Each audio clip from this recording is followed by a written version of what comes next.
Before I go real quick, and I'm going to give you guys some homework to do tonight, just real quick show of hands. How many of you believe in God? Okay.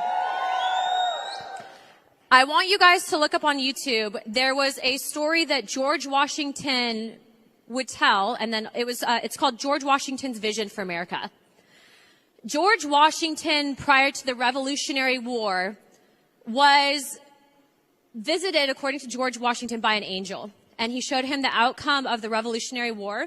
He showed him that there would be a civil war, the results of that, and that the United States would then expand from east to west and see great prosperity.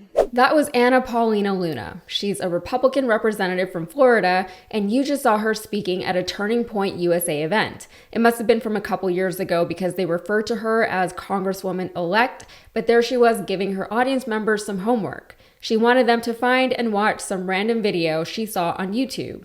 She did not cite the video. She didn't offer any credentials for the people who made the video. She didn't because she didn't need to. The story came, according to her, straight from George Washington himself. Well, George Washington and an angel, and what sources could possibly be more credible than George Washington and an angel? Now, I'm 35 years old. YouTube was barely a thing when I was in high school, but in college, it wasn't a source I was allowed to include in my works cited. It's not considered a scholarly source. Technically, it's not a source at all. It's a search engine. So if Luna's assigning homework, she should be a better teacher.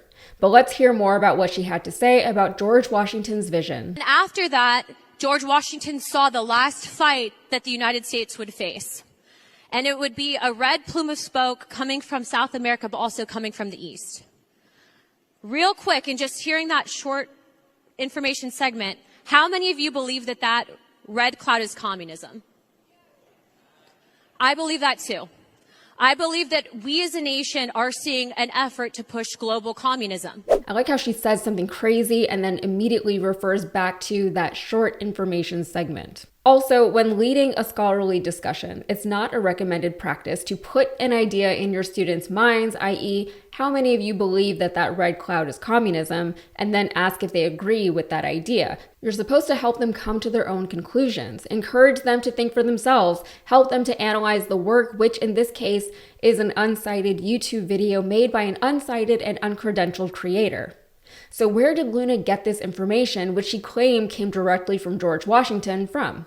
Well, it was the winter of 1777, Valley Forge. George Washington's army was failing, they were downtrodden, they were teetering on the edge of collapse, morale was down and supplies were low. Many of the soldiers didn't even have shoes, so their blistering feet left trails of red blood in the white snow. Luna's story comes from the tale of Washington's vision, which was written by Charles Wesley Alexander in 1859.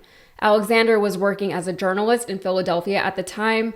In the story, the author recalls a conversation he had with the 99-year-old Anthony Sherman, a character who was, according to the story, one of Washington's soldiers at Valley Forge. In the story, Sherman, who again was 99 years old at the time, recalls by memory the time he overheard Washington telling someone else a story of how an angel came to him in a vision. Alexander had written several fictional stories similar to this one, depicting great American leaders seeing visions or having prophetic dreams. They were published in periodicals and circulars during the Civil War. The visions were used as a literary device, which is not uncommon, by the way. Authors do things like this all the time. Anyone who reads even the slightest bit of fiction knows that. Alexander's audience at the time knew that. They got the message behind the story. Alexander was using Washington's vision of a union, not necessarily to warn against things like communism or immigrants or whatever else Luna was trying to imply. He was saying the Union would survive the Civil War and more.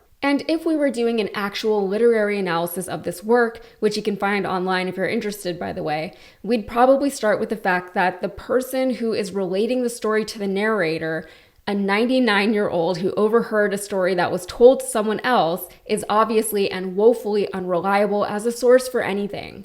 We'd also consider the fact that this was written in 1859, so the idea of communism at the time was roughly just 10 years old. It's certainly possible that the author was referring to communism in the work. The communist association with the color red wasn't as well established back then as it is today, but it was enough of a thing that, yeah, the author could have included it as a symbol. Red is also just archetypically considered to be an aggressive and menacing color, is associated with war and general instability.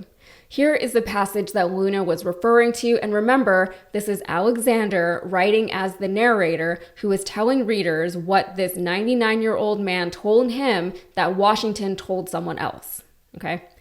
Again, I heard the mysterious voice saying, "Son of the Republic, look and learn."